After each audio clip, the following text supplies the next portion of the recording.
All right, everybody, we're doing a quick video here because I'm introducing one of my good friends, Blaze, Chris Desham, that I've known for a very, very long time. He's an entrepreneur, he's an orchestrator, he is an MC. That MC doesn't actually really do it justice because I have been watching him for almost 10 years of my life, constantly build things out of nothing, and amazing network of business. It's so amazing. In the last couple of years, he's changed and gone into finances. He's become what you call a retail investor, but we are breaking that down and we're changing it to something that's called generational wealth and maybe social mobility. All right. Okay. So Blaze, I guess, how do you know me? Listen, man, I appreciate it. I appreciate it. All the nice things you just said. I still don't believe any one of it, but thank you. Yeah, man, we met online, right? How beautiful this world that we live in, that you can literally meet someone and build a bond relationship with All right. someone from Phenomenal Woman across by the Maya world. Angelou. The way we're going to read Keep this. that going now for, like you said. Great. Was Continue. that? Sorry about that. Agreed. Continue. Sorry about that. And to keep that going, yeah, for 10 years, man, like it's just crazy. I mean, we don't talk as much as I wish we should, but still seeing you on the gram and on Facebook and just watching you develop into. I remember you were just this young kid that was like, listen, man, I want to help people. I want to teach people how to speak properly, how to understand English, and how to educate themselves. And I've always been a thirst for knowledge myself. That's kind of something that I've always focused on. And I've always kind of respected and admired you for doing that. So seeing you build your school from just like a handful of students and individuals, working yourself to having kind of like where you're developing into now a group of individuals and having an organization set up and gaining traction from other institutions. I mean, man, this is major, bro. I really want to congratulate you on that. So, Dude, awesome it's thing. so much love, man. It's so much love. You're giving me goosebumps, dude, for real, man. Like it's this is the stuff that's real, really, and like so I'm making this video out of Bangkok, Thailand right now, and it's about 7:20 in the morning, and it's nighttime in New York City, and Chris is driving through the streets of New York City to pick up his daughter like a good father, right? And like right now, that was the past, right? And so now what we're talking about is the present and the future. And I was just wondering, Chris, could you share a little bit of what you've been doing on your investment path this year in 2021? So it's crazy, like apps, right? All these different type of trading apps and trading platforms. I'm sure everyone gets all these different things thrown at them if they're watching YouTube, crypto platforms and stuff like that. And it's an amazing thing because I grew up in a time where, to have a trading account, you had to have tens of thousands of dollars in an account just to be able to get someone to even have a conversation with you and talk to you about, what they're doing and their services and all this stuff. And to, last year when the economy went crazy with COVID, I know everyone knows about COVID, and feels crushed. I've learned through the years that, well, there's a reason they say buy low, sell high. You don't want to buy the top of a market. You want to buy the bottom. So I saw the market climate as a great opportunity for me to start learning trading, and then through all that, I started educating myself, obviously a little more in the financial literacies that's out there, that to learning terms and so on and so forth. And I started with basically, I shift gears. I've owned a marketing business for a few years, but things were going slow because of COVID. And I was like, well, I have a lot of time on my hands now. I really wanted to do this trading and understanding finance more. My ultimate goal is to invest in real estate, but that takes a lot of capital. So I said, how am I going to raise this capital to get into that area that I want to? And I said, well, there's nothing better than being able to, as a friend of mine said to me, she's like, dude, you're making money with money. And I was like, I didn't think of it like that, but I was like, this is pretty cool. You're right. So I took advantage of the everything that kind of like went down in the market And I started trading stocks here and there. I started with things that I know, right? And that's something that I always try to teach people is don't go for what you're hearing people talking about. Go for what you know. If you know a certain airline industry or certain this or certain whatever, or if you're in the medical field and you know about these medical supply companies, these are the places that you need to look up. Look at these companies up. And I just like I've always kind of had a knack for reading charts and just to me, I created some strategies that were very simple. I looked at a stock, I said, if it's 50% down from where its peak is, and then it's currently now trading at let's say 30% up from like even like almost close to where its halfway point is, then there's no way that it's not going to go back up to that at least halfway point. I'm not even aiming for the peak. I'm aiming for the halfway point to get back there. So if I buy now, it goes to halfway, I could sell. If it doesn't go, if it goes beyond that, I can sell more and I'm going to make money from it. And that's really kind of the simplest way that I started just day trading and trading and swing trading stocks. And I really started like enjoying it. Um, and it's just been such a fun process. So that's kind of like what I've been doing now is I've always been a type of person I want to work for myself. I want to, and I believe anyone, no matter what, if even if you work for a company, you're still working for yourself at the end of the day. And you have to develop yourself. Just because your job's duties are this is what you have to do at your job, doesn't mean that you have to stop developing yourself and who you are with your skill sets and what you have. And that's kind of like what really, what I got into doing, where it was like, here I was when I was younger, I wasn't able to like know and feel confident to be able to trade or do any of this stuff. And now with these applications that are available, I was able to kind of like just play around with a couple dollars here and there, and I was like making money off of it. I was like on my free time at home. I was like, how crazy can that be? You know what I mean? So that's Exactly. really it. I enjoy marketing. I enjoy entrepreneurship. I put a lot of things on hold, and one of the greatest lessons I think I've learned even through this whole COVID stuff was that of being patient and realizing that, you know, some with most great things, it's like even though sometimes it's 95% is the planning and 5% is the execution, but also there are things that you have to kind of take advantage of. So I looked at the economic climate. I looked at everything that was going on. My business was going down the drain, literally losing clients left and right because of they're not making money and they couldn't afford to do marketing, all this stuff. And I said, Mm. instead of one of these people, I'm like, oh my God, what a disaster. I said, let me use this opportunity to start, planning other businesses than things I want to do. And like I said, eventually I want to own multiple real estates and big properties. And I said, well, how am I going to get there?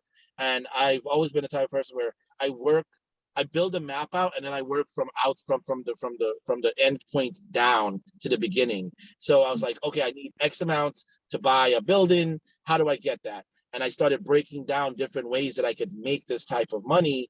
And a lot of it is, believe it or not, it's educating yourself, learning stuff for yourself. And I said, okay, well, I like trading. I've been making money off of trading.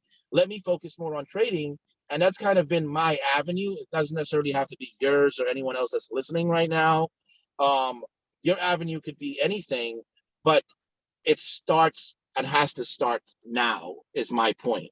And that's what I started doing. I looked at the positive of, okay, my business ain't doing great. I'm gonna put that on hold. I'm gonna focus on other things. I'm gonna educate myself throughout this time. I'm gonna learn, and it's just been a roller coaster of a ride. And trust me, the stress comes. There's days that it's like, oh my lord, what am I doing? What's going on? But it always pays off. Every time you invest in yourself, it always pays off, man. That's the way I kind of look at things.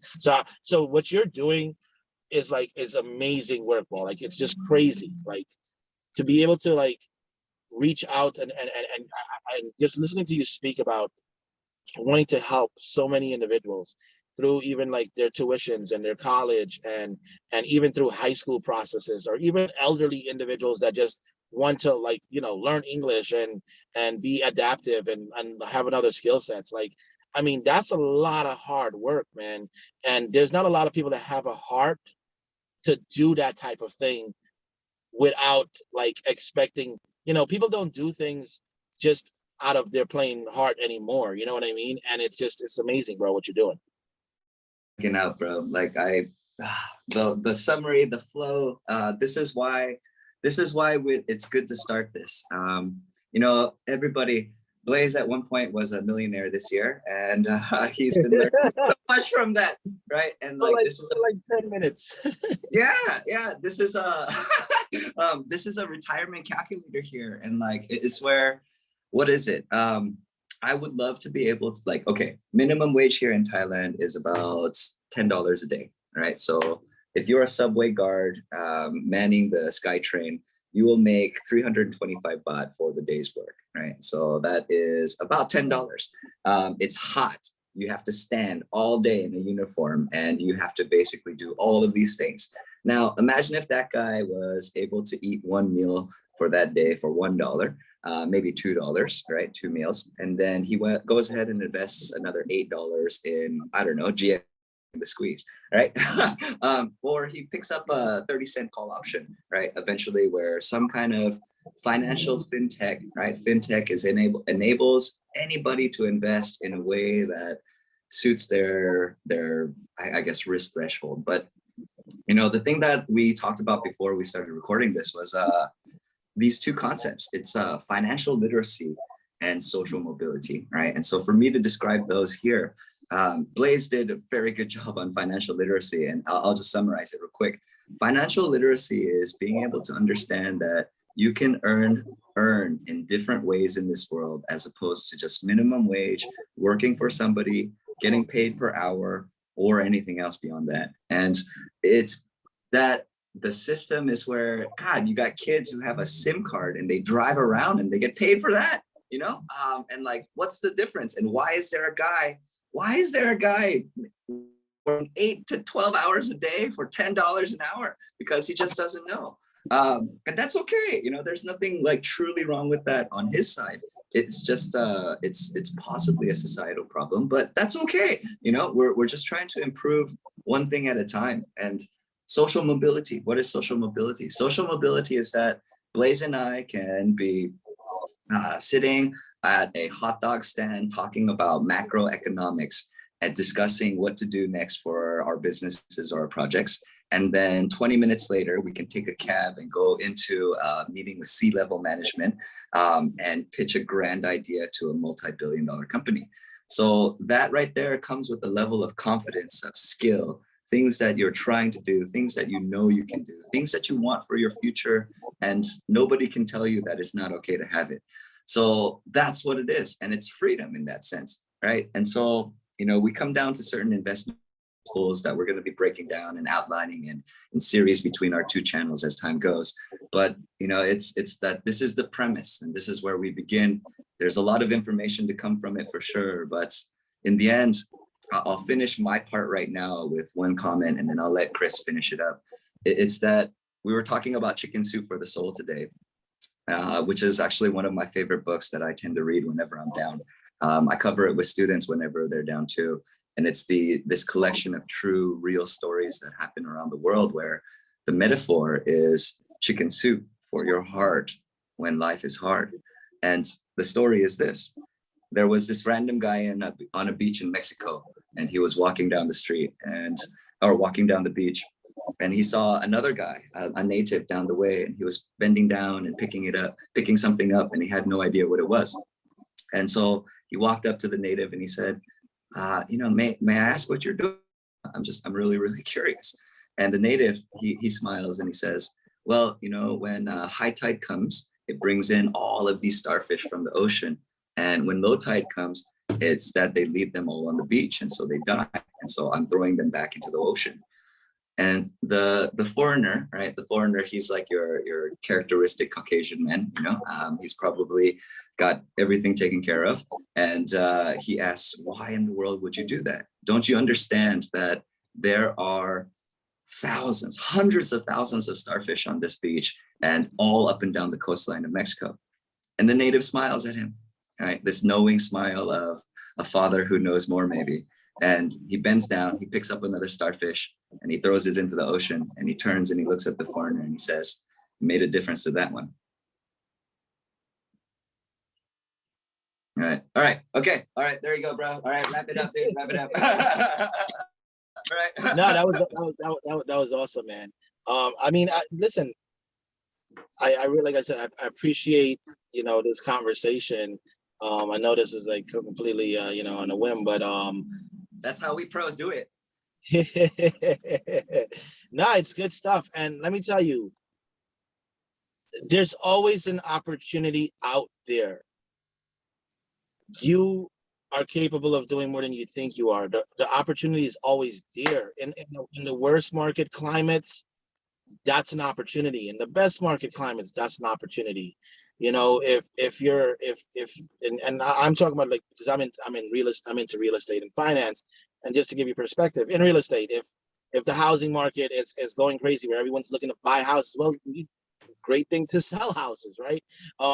And if the market is really down, then you're going to find houses for cheap. Great way to look into buying it, renting it out, and waiting for that market to change. What goes up must come down. What goes down always goes up. That's just how most market and life kind of works in general. And when you learn to understand that concept, you can make money, but it's not just money, but you can make a living for yourself. You can enjoy life because you can ride both waves. And that, to me, is one of the most important things. What keeps me positive and what keeps me going is I never try to get sad or feel down about something. And if I'm looking at certain struggles in life, because I came from nothing, we both did. We come from technically on quote unquote third world countries, or however they want to quote it and say it is, but undeveloped nations. And like, there's people that walk around barefooted back in my country still, and like, so every time I look at stuff that are like, oh, this seems crazy, this seems hard, this seems difficult, I say somebody out there has it tougher. Let me just buck up and figure out another way around it. So I keep myself positive and I keep myself going. And that's how you're going to be, tapping into that real success path of your own life. The definition of success, everyone has a different definition of it. And so don't follow another person's path and say, oh, well, they made this happen by the time they were 25 or 30 years old. And here I am 40 and I'm not there. It's never going to happen. No, that's where they were at. That's them. That's not you. Everyone's success path is different, and everyone has a different meaning of success. A successful person could be a teacher who has worked 20 years as a teacher and said, wow, I've taught thousands of kids and this, that, and a third. That's a successful person. To them, they're very successful. A successful person could be a father that came from a different country, came to a place like America and works at a gas station, but he's like, but I'm putting my kids through American college and I'm working at this gas station. And so he feels successful for what he's done. So don't rely on watching and paying attention to what everyone else is doing. Start looking in the mirror and focusing on what you could be doing. And if that's anything I wanted to leave anybody with, that's really it. So I really do appreciate this conversation today, man. Love. Okay. All right. Love, dude. Right. Okay. This was so much fun. I will cut it right now. I'll end the call, and then Blaze, I'll hit you up on another message right after that. But damn, this is pro. Okay, I will send this to you as well. Okay, all right, cool. Give me a second. I'll wrap everything up and I'll send you the link. Okay, peace out. Yeah.